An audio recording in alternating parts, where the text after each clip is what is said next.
Canadian investigators are working to determine what caused a Delta Airlines plane to roll while landing at Toronto's International Airport. All 80 people on board were evacuated from the aircraft. Reporter Emily Clark is following the developments and she joins us now. Emily, good morning. Some breathtaking new vision has emerged of the crash. What have we learnt from it? Well, this video has really given us a front row seat to this significant aviation accident in Toronto. You can see in the video that the plane starts to approach the runway. Everything appears fine, its landing gear is down. You can see that in the video, but almost immediately upon impact, something's gone very wrong. You can see fire coming from the fuselage. It's almost skidding across the runway. And we've heard from passengers that at this point, they're really just holding on, not knowing what was going on. The plane also becomes unbalanced and moves into a roll, and it ends up on its roof, and in that process it loses one of its wings.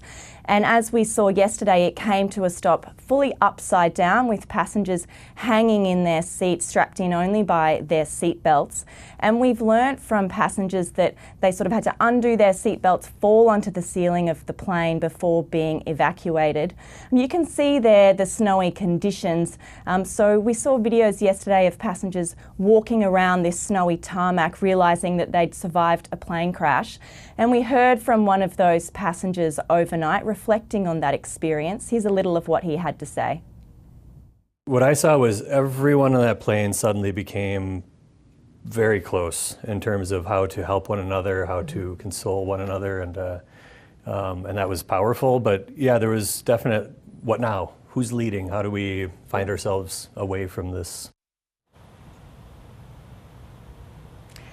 So as you can see, really hitting passengers quite hard that they'd survived this remarkable thing. And we heard this morning from airport authorities that of the 21 people who were injured in this accident, 19 have now been discharged from hospital, and the 2 who remain do not have life-threatening injuries. So very good news on that front. We know that some of the runways at Toronto International Airport are still closed as the Canadian authorities get their investigation underway. Just incredible. Emily Clark in Washington DC for us there. Thank you.